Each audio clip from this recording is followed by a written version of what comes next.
What's going on, y'all? Welcome back to basketball. If you guys can believe it, the NBA draft is actually happening this month. We're less than a month away from the draft, and we're not even through the season yet, which seems kind of crazy to me, but that is where we're at. So I'm trying to cover these mock drafts as much as I possibly can. Obviously, there's other content going on with the ideal off seasons and the finals coverage and everything, but the draft is honestly like one of my favorite times of the year. I love seeing the new prospects coming in. It's a new start for a lot of NBA careers. It's just a ton of fun. So I like to have as much like fun and creativity with these drafts as possible. But hey, before we get into it, make sure you guys like, subscribe, and comment, do all those things. I've responded to every single comment on my YouTube channel up to this point, and I intend to keep on doing so. So let's have a conversation, even if you disagree with me on something. I really don't care that much. Also, one more quick reminder, I'm pre-recording like 3 or 4 videos this weekend just because I'm going to be out of town next week. I actually got hired by an NBA team as of late to be a part of their scouting department for the offseason, so it's kind of like a real-life ideal offseason that I'm doing, which is pretty cool. I didn't think I'd be back involved with the league after I left before, but this is a good opportunity for me to kind of balance everything in my life while still being a part of things. So just so you know, things will be pre-recorded and there might be some news that happens before, and just know that that's what's happened. Okay, it's fine.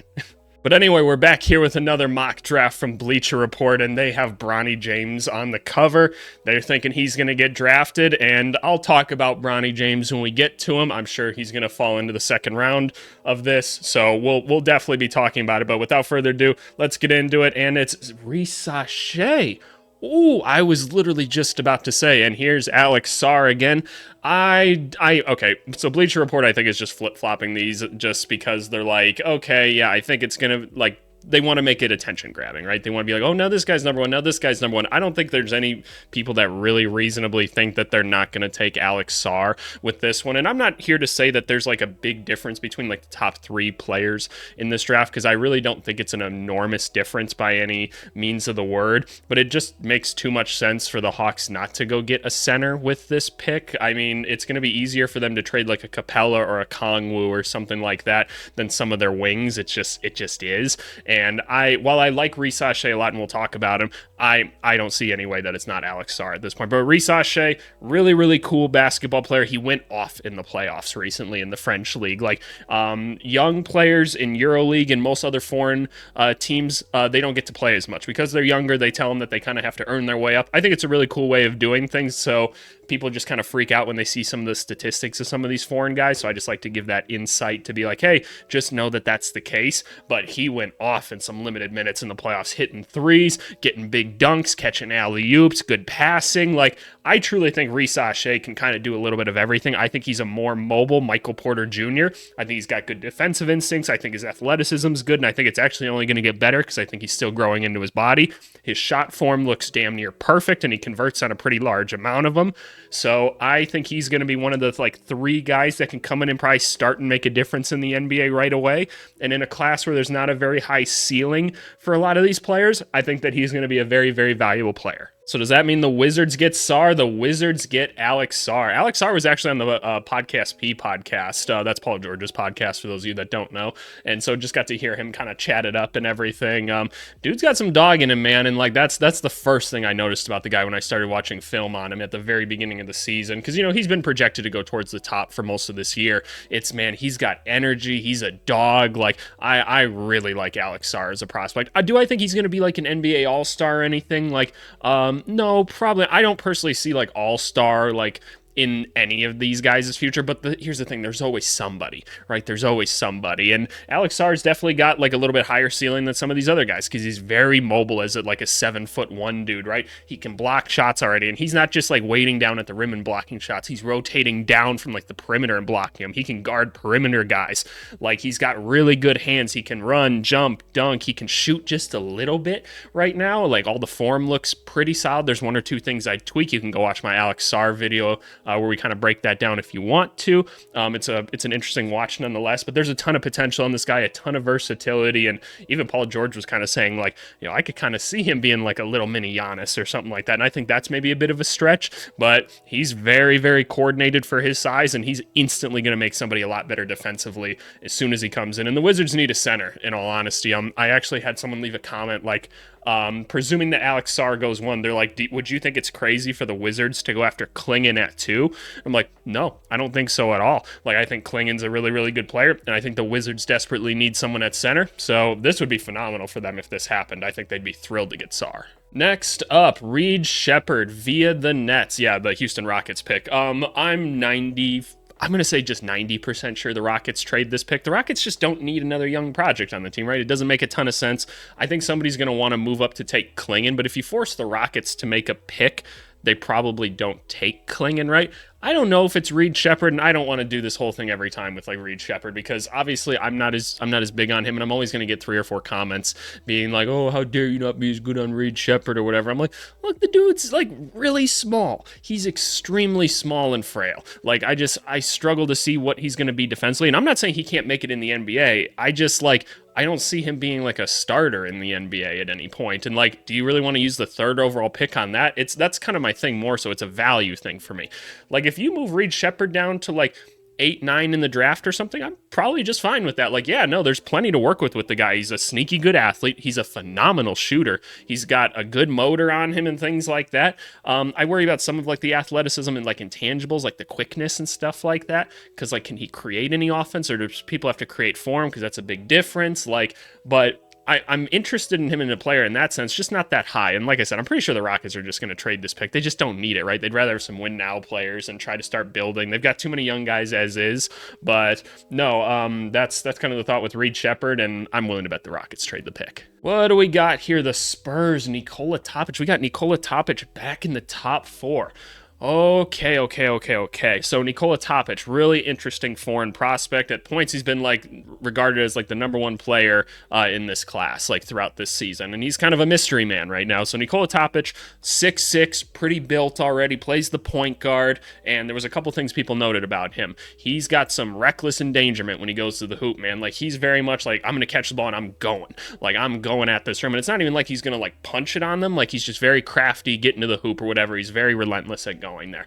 Really, really good passer as well. So at that size and getting to the hoop, you can create a lot of offense. Where's the concern then? Well, let's talk about the first thing, which is the shooting. His shooting form is whack. In the little bit of stuff I've seen, it's really confusing to me. Now, in the couple like pro games that he got to play this year, and we'll talk about why that is, it didn't look great, but they went in. So that's cool, I guess. It's a really, really small circumcise. We're talking like 3 shots, basically. So take that as you will. But yeah, the other thing is he just didn't play many games. He was playing down in kind of like B League level in the Euro League, and then he got moved up, which was really cool. People presumed that. He's a young guy. It takes them a while to make it up to those leagues. He got to play in a couple games, played pretty solid, and then he got hurt, came back, played a couple more, and he got hurt again with some knee injury. I actually don't know what exactly it is. I don't know if they mention it either. Yeah, they don't exactly tell you what it is like overseas, which is interesting. It's a little bit different, but they say it's not any serious damage, and so that's kind of what I've been told as well. As they're like, nah, they don't really know exactly what it is, but apparently it's not that serious. They're just kind of holding him out at this point and just letting the mystery of him be what tries to raise his draft stock and everything. It makes a ton of sense for the Spurs to go after a guy like this here. Is he an ideal fit? Probably not, but doesn't he just seem like a San Antonio Spurs player? Like, presumably he's a very, very smart basketball player. He takes defense really seriously. He's a really good defender from everything that, like, people have said and what I've seen myself, which, again, not that much. I continue to be in this spot where I can't give a huge opinion on the kid because there's just not enough film on him. So is he going to go number 4? That seems like a bit of a stretch, but I don't know, if with the Spurs' second to like top 10 pick that they have, and if he's still on the board, I wouldn't be surprised if they took a flyer on him. Next up, Detroit Pistons Cody Williams. I don't get this one very much. That doesn't make a ton of sense to me. Okay, so we've seen Cody Williams go this high in mock drafts before, and that's because there's not many guys that you look at in this class and you go, wow, there's pretty decent size ceiling with this one. Cody Williams is probably one of them because of a couple things. His size, his athleticism, his smarts, his ability to like handle the ball and everything, but it's very raw right now. And I'm not gonna lie, the more I get into the film, the more raw he kind of seems to me. He's like not quite explosive enough, both in like his like vertical and like getting downhill and stuff. stuff, and there could always be a thing of kind of what we talked about with Risashe, where it's like, okay, like he's just young and still growing into his body. It looks a little bit different to me, at least when I've evaluated talent. I can usually tell the difference, I feel like, but now I'm not so sure with Cody Williams. I'm not saying like he still doesn't belong in like the lottery and stuff. I think he does, and I think he's got a lot of developing that he could do, and I could definitely see him like becoming a starter in the NBA at some point. But for the time being, I don't know if I can warrant taking him with like the 5th overall pick. And like just talking about the fit in Detroit, do they need any more guys like that can't shoot really? And when I say can't shoot, like his attempts aren't very high and he converted a decent amount of them. I wouldn't say he's going to come in and be a knockdown shooter by any means. That's just not what my gut and my instincts tell me when watching him. I feel like he's going to have to learn the other parts of the game first, but like this is just not what Detroit needs whatsoever. It just isn't. And honestly, I would love to see the Detroit Pistons trade out of this pick. They're like the Rockets. They don't need any more young talent, man. They got to get some people that can start winning them some games. So that's how I feel about Cody. My number 3 is still on the board. Okay, there he goes. Charlotte Hornets, Donovan Clingan. So here's my thoughts with this, right? Obviously, I'm very, very high on Donovan Clingan. If you guys haven't watched my video on him, you should go do it. I think he's kind of the third player. Like, I've got Sarr, Risashe, and Clingan as like the 3 guys that I think they come in, they start in the NBA right away. They're going to make a difference right away. And honestly, Clingan, I would probably pick as my early Rookie of the Year guy, in all honesty. I think he's just that ready for the NBA, and I think he's going to make a huge defensive impact like instantly. So that's just my thoughts on him. Him going to Charlotte doesn't make a ton of fit sense because they've got Mark Williams, and I know Mark Williams is coming off injuries and all that. I think Mark Williams fits really well with what the Hornets are trying to build, and so you can make a play saying like, we're just going for best player available because we need some talent. I think that's fair. I think if this was the order that the draft was going, I think a guy like Castle would make a little more sense for them as to trying to become a little bit more competitive just right now, but I can't fault them for taking just a really good talent at the end of the day, and then maybe Mark Williams because becomes someone you can move. I don't know, but it doesn't make a whole lot of sense to me for this to happen. I just also don't see him dropping quite this far in the draft. I think people are going to keep falling in love with this guy, but that's just my thoughts on it. Charlotte Hornets fans, let me know. Would you want to have Clingan or Mark Williams? Next up, we've got the Portland Trailblazers, Dalton Knecht. Yeah, I feel like this is just where he's going to go, and I keep giving the same analysis on this, and Portland Trailblazers fans, you guys seem to be in agreement with me at this point. I don't like what the Trailblazers did with Scoot Henderson this year. It really pisses me off. It's something that I see front offices do all the time. Not all the time, but frequently enough to where I notice it and it makes me mad. They go and take these guys with these high draft picks, especially at the point guard spot where it's just so hard to be a rookie point guard in the NBA, and they just put a nonsense team around them that just doesn't even make like any sort of sense. Like it's okay if you don't have other good players around them, but like at least have them have skill sets that are like cohesive and help out this rookie point guard who's already going to struggle his ass through the season most likely. The Portland Trailblazers put like non-shooters and paint clogging bigs on a guy that likes to like get downhill and play in transition and stuff. It didn't make any sense. The one good thing we saw to Scoot Henderson this year was he was a really good pick and roll player. Otherwise it was a pretty tough season for him, and that's like all those pick and roll numbers came when DeAndre Ayton was like out of the game, right? And was it Duop Reith? I think that was, I can't remember his name off the top of my head, but I think that's who it was. They're like backup center, young center that came in and was kind of run, jump, and dunking for him. They were a really, really nice combo. Like, that's the kind of guy you need on Portland. If Clingan fell to them there, I'd take Clingan 100% and just try to find a way to get off Ayton.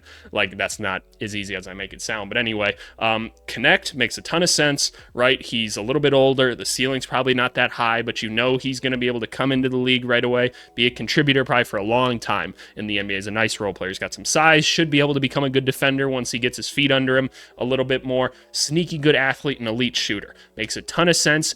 Maybe he can even start on the team right away, in all honesty, like just because you need to help out Scoot Henderson to some extent. But no, I really, really like this fit. I think Dalton Knecht, this is probably as low as he could go in the draft. Next up, we have the San Antonio Spurs, Stephon Castle. So funny enough, I have in like my mock draft that I kind of have like written up, I've got Stephon Castle going 4 and Topic going 8. That's just what I think is going to happen. And we've talked about this Stephon Castle situation like a little bit in the last mock draft video we did. But for those of you that didn't watch, I'll explain. So Stephon Castle and his camp have been going around saying, we're not going to work out for any team that doesn't intend to play him at point guard, to which people are going, oh, like, how dare you make demands? You're not in the NBA yet and everything. And there's a pretty strategic reason as for why that is. They basically want him to be on the Spurs. Like, it's pretty evident that that's what they want, and they know that the Spurs need a point guard, so that's why they're saying that. His camp is pretty afraid, and when I say his camp, I'm including the UConn staff. The UConn staff is very aware of NBA basketball because they've been there. They're very connected to it, and they're like, hey, we don't want to send our guys to any bullshit franchises.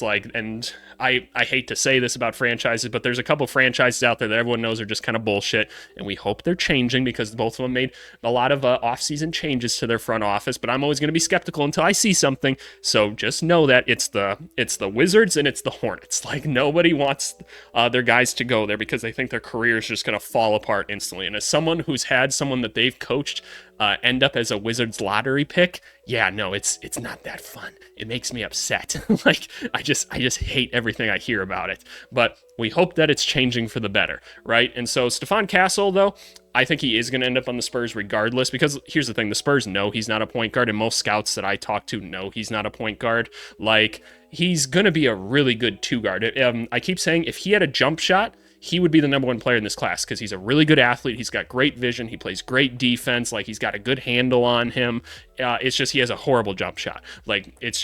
It doesn't look good right now. He's not converting on them. You can make it better. Don't get me wrong. I fixed worse than what he has, but it's just going to be a process. He's not a point guard, but he's going to be a really nice two guard in the NBA. And they don't necessarily need that in San Antonio, but I think it makes a lot of sense to bring in a guy like this, and he fits them culturally wise. Everybody's telling me he's a great guy to talk to. He's just really smart, good young man. So I think he ends up in San Antonio regardless. Next up, Memphis Grizzlies, Rob Dillingham. This doesn't make a ton of sense to me personally. So I'm not too high on either of these Kentucky guys. I'll keep saying what I keep saying about Rob Dillingham, which is that I see how we can get him to be good in the NBA, just given the skill set that he has, the shot creating, the quickness, the ball handling, we see it, right? I'm like, okay, yeah, no, I can understand how I can turn this guy into a decent offensive player in the NBA. That's not hard for me to imagine. This guy's small though, y'all. I've gotten to witness the game and everything up close. This is a small dude. We're talking 6 foot, maybe 6'1", most, $160. That's pretty small. That's really small. For reference, Trae Young coming into the NBA was 6'1", 6'2", $180. It's a big difference. It's a really big difference. I don't think people realize how small he is. And defensively, the instincts aren't quite there, and he's going to get muscled, and people are going to shoot over him. I have a hard time seeing how he fits in, and the turnovers are kind of a problem too, but that's young guards. It's fine. It's not the biggest deal in the world. It's just something that we point out to be okay, he doesn't completely have a grasp of it yet, but it's hard being a young point guard. I like some of the intangibles on him and some of the athleticism. I don't see it translating great, and I don't see the Grizzlies needing a point guard on the roster. Even as a backup, I feel like they can find somebody else. I think there's other better players that can help them win right now, they're clearly trying to do coming into this next season. So they'd be another team that I wouldn't be surprised if they traded out, but no, I don't really see this fit for them. Next up, the Utah Jazz, Ron Holland. See, this I can be okay with. So here's my thing with Ron Holland. Ron Holland looks like an NBA player, looks like if you just watched him move around for a little bit, you're wow, this guy's going to be a nice NBA player, 6'6", 6'7". I keep calling him the right-handed RJ Barrett because that's what he reminds me of. They move very similarly. They both have a lot of strength and upper body strength primarily for the wing position. So really, really interesting body type. It's just the intangibles are not even close to there right now. He's not a very smart basketball player at the moment, makes a ton of mistakes. His court vision's really low. He doesn't convert on a large amount of three-pointers. And so you're okay, there's a lot of raw talent here. He did put up damn near 20 points a game in the G League, which isn't crazy. If you were probably going to aggregate that to an NBA game, it's more probably 16, maybe 15 and a half. But still, you're going up against other pro dudes at the end of the day. So we got to give you credit for that, even despite some inefficiencies. I'm not going to say the talent's not there because it totally is. I don't want him to end up in a bad franchise. Luckily, Utah, very, very clean franchise, like very nice franchise where you look at them and you go, they are always in win mode. They're always really good with their development. They're just one of the more well-run franchises in the NBA. I could see them taking him in, bringing him off the bench, and really growing him as a player. And if he was going to get drafted somewhere, this is probably one of the places I'd like him to get drafted to. And Utah, why not take a little swing for the fences, right? You're kind of in this weird limbo area. Might as well take a swing on a guy that's got a little higher ceiling if you can develop him correctly. Next up, Chicago Bulls, Matas Buzelis. Please no. Please no. This is just coming from a Bulls fan that just wants a light at the end of the tunnel. Matas Buzelis, I'm not that big on. If you talk to most scouts right now, there's a reason he's kind of keeps falling in the draft. It's because they watch him and they're like, yeah, I see what you like about him. Like, the size is cool. You hope he can be a nice shooter in the NBA, but they're like, he can't really put the ball on the floor much at all. His defense is kind of Like, he can't really create his own shot too much on his own. He's a decent athlete, but his small frame doesn't tell you he's going to get a ton bigger. So, like, how much can he really contribute out there? So is he just going to be kind of like a skinny stretch big? And we're kind of phasing those out of the league a little bit. So I just don't know what skill he has that's going to translate that well to the NBA. I'm not saying he doesn't have some skills and some talent and some basketball intelligence. Not saying that at all. It doesn't look like a good translate player to me. And I don't really want him on the Bulls. That's not who I would pick with this one. There's a couple other guys I'd be a little bit more interested in, but I wouldn't be surprised to see Buzelis continue to fall in mock drafts. And I want to make it clear too, like, I'll timestamp this if you guys comment this stuff, like, I want these guys to succeed. I want all of these guys to succeed. I have nothing against any of these dudes. I want all of them to have wonderful NBA careers. It's my job to report on what I see, and it's literally my job now that I'm working for an NBA team this summer to do some of that stuff. But I'm here to tell you guys what I think about it, and that's what I think of Buzelis at the end of the day. But I really hope he has a wonderful career. And if he has a wonderful career for the Bulls, even better. 12th pick. Oh, and thank you guys. You guys helped me say this guy's name. Tidjane Salaun. I already messed it up. God dang it. Tidjane Salaun. I believe that's how you're supposed to say it. They told me it's like nail salon, and they said his name is pronounced like Tidjane, which doesn't look like it at all, but he's French, so you know what? That I don't know how to read French. That's just how it is. But this makes a ton of sense to me. This is where I have him going in like my mock draft, is to the Oklahoma City Thunder. For those of you that don't know about Tidjane, and please tell me again if I've been misinformed and I don't know how to say Tidjane Salaun's name correctly. If that's his actual name, that's awesome. That's such a cool name. Here's one of the guys with an actual like high ceiling in this draft class. Really, really young player, plays the power forward right now. Pretty strong, extremely athletic, and has shown spurts of being a knockdown shooter, a guy that can put the ball on the floor a little bit. Seems like a smart player. It's just like there's been some inconsistencies and there's not a ton of minutes of him yet. Like, he just seems like one of those guys that's kind of buried on a decent French team right now. Again, really good athleticism. He's had spurts where he's just knocking threes down left and right. And then he's had some where he's gone like really, really cold. And so I do wonder if maybe he'll shoot up in the draft board on draft night a little bit more, because some team is like, you know what, there's not a ton of like high potential guys here anyway. I'd rather at least take a chance on a guy that could be good, like a really, really good basketball player. And like, man, you look at this guy's frame and everything, you're like, wow, this guy could be something like a real physical presence in the league. So I could see that. If Oklahoma City took him, it just makes so much sense, right? They're just, how good are they at developing these young guys or whatever? He doesn't have to play too much right away. He can get bigger, stronger. But, you know, maybe you don't want him to get buried beneath all these other good young players. But I think it makes a lot of sense for him to go to OKC if OKC is going to pick this, or if they're going to keep this pick here. Next pick, Devin Carter. I'm not surprised to see Devin Carter again rising up the boards. As I keep saying, I think the more that people look at this draft class, the more that they're just going to want to take at some of these older dudes in the class that they're like, okay, maybe you don't have a very high ceiling necessarily, but I think you're going to be able to come in and contribute just like right away, and you might just be a nice role player for me for years to come. I'd at least rather get something I feel okay about coming out of this draft class. It's like signing a cheap role player, essentially, and that's kind of what I see out of Devin Carter. I think he's very smart. I think he's a really good defender, because he's like 6'4" at the point guard, right? Oh, no, 6'2". Well, that's what happens at the combine, right? Guys get shorter every single year. I tell this joke all the time. There's a recruiting saying that we have in and this was when I was still in college basketball. It's always that guys like just continue to shrink the more you scout them. Like I'd always get like Twitter DMs being like, "Hey coach, I got this 6'7" like a wing for you," and I'm like, "Okay, awesome." And then I go and click on his highlight tape, and it says like 6'5" like shooting guard, and I'm like, "Okay, that's not the same player." And then I get him. Like I go watch one of his games or something, they're like, "Yeah, this 6'3" point guard's pretty nice, huh?" And I'm like, "Alrighty, y'all, come on now."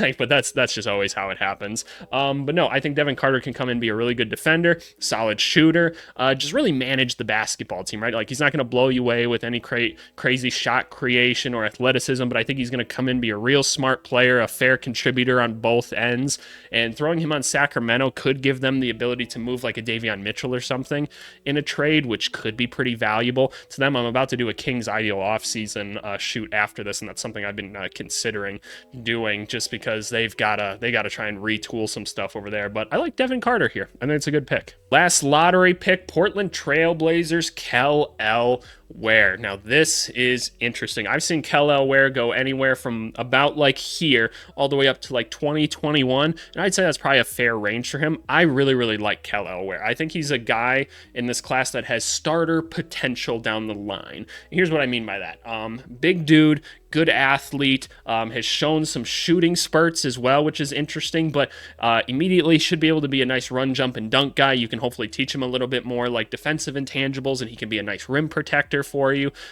He just looks like he could be a modern NBA center, which is really cool. I think him playing with Scoot Henderson would be nice. More floor spacing, another athlete that he can run the pick and roll with that gives him some dynamic options.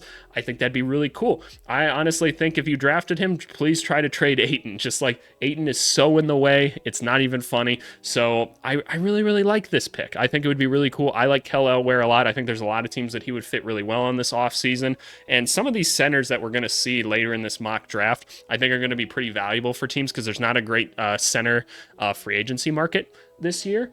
And I think if you can get a budget, like really big center, because there's a lot of like 7-footers in this class, and 7-footers are hard to find, man. Like there's just not a ton of them that are NBA good. So if you can get one out of this class, I think it'd be a really valuable grab for you. But I'm going to go and look through the rest of this class now and see if there's anybody interesting I want to talk about, and we'll just kind of go from there. Interesting. At 17, they now have Yves Missy out of Baylor. This is one of those centers I was talking about. I have him going a little bit later. I have him going to Phoenix, I think at like 22 or something. You guys let me know if you want me to do like my own mock draft video. Maybe I will or whatever with my own version of this. But another guy that should come into the NBA, just be run, jump, dunk, block shots type of guy. Really good athlete, good like block instincts and everything. Not going to wow you with anything else really offensively. He's really just like run, jump, and dunk, which we've seen can be very valuable on the right team, right, with the Dallas Mavericks. And that's why I think he'd be so good in Phoenix. But New Orleans is probably going to be in the market for centers this offseason with Valanciunas presumably going somewhere else. I don't know what the Pelicans do if they lose him, so I guess you'd rather have somebody on the team with some size outside of Larry Nance. So I can support this pick. I think that's fine. The Toronto Raptors ending up with Zach Edey. I see so many Raptors fans talking about this, and I'm like, you guys just want him because he's Canadian. But no, I know it's more than that. So Zach Edey, really interesting player, obviously. Going into this college season, I was like, I'm not probably taking Zach Edey with anything more than like a late second round pick. But then he came in a lot better shape, and he was a lot more mobile, and I'm like, okay, I can see him as an NBA player now. I'm not saying they're going to dump it down to him on the block and let him work like they do in college. That's just like, first of all, the NBA is just not going to let him do that. They're going to outsmart you and not just let you do that. But I think he could be a decent like rim runner, a guy that works in the dunker spot, and then defensively just be a real big physical force that can go out there and grab some rebounds.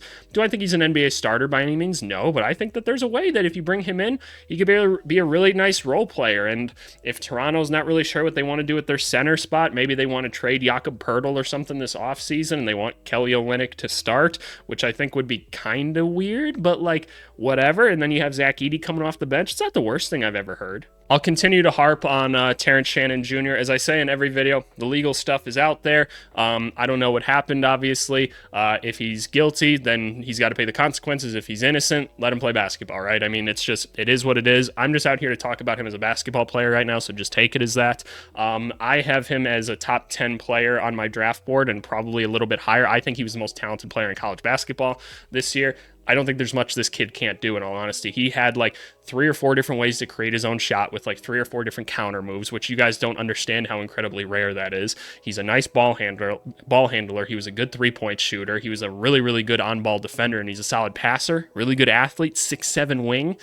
Really good player. He's a little bit older, so that's something to consider. But I think if you draft him, he can play NBA basketball like right now and be like a 6th, 7th man for a team. Like I really do think that. Obviously, got to keep him on the straight and narrow with everything. But just out there to put my basketball thoughts on him out there. New Orleans Pelicans with the 21st pick for him.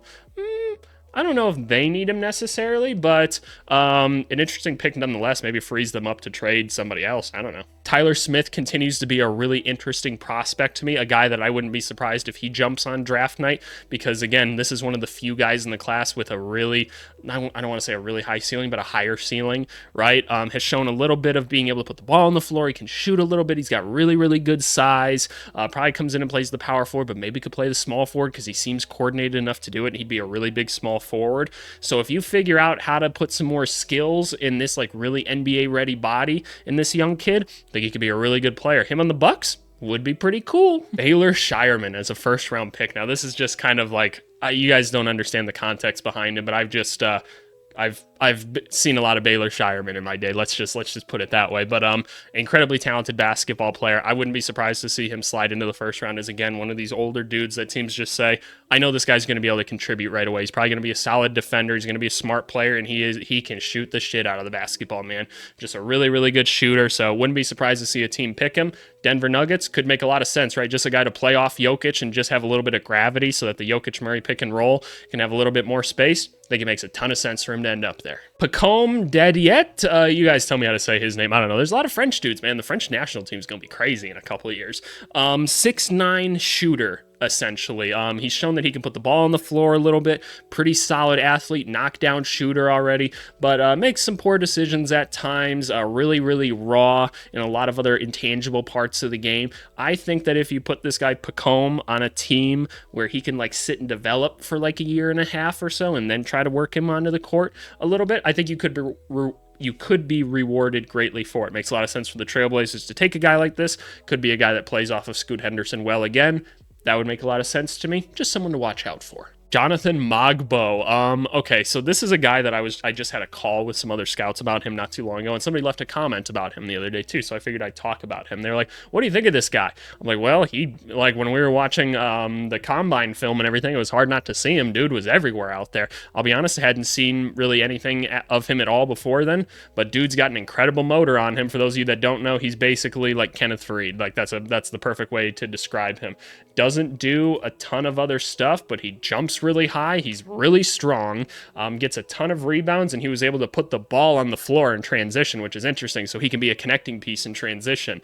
With a motor like that, maybe you can find your way into the court at some point. I don't really know what to do with him. There's not really a player that matches his like play style that I can compare him to in the NBA outside of Faried, and there's a reason that Faried kind of got phased out of the NBA. But like, man, you got a motor like that on you and you're that physically gifted, well, man, maybe we could find something for you. Of course. Los Angeles Lakers, 55th pick, Bronny James. If y'all don't know, I don't know how you don't, son of a basketball player you might have heard of, LeBron James. So Bronny James is a victim of one of those guys that has shrunk since coming into the Combine, but I'm going to keep it real with you guys. Like, a shooting guard's probably not what I envisioned for him long-term. I see him more as a point guard, honestly, already, which is, I'm not saying he's ready to play NBA minutes right now, but that's the position I'd list him at. 6'2", 210, like, that's a pretty strong freshman, man. Like, you guys don't understand how hard it is to find someone that size.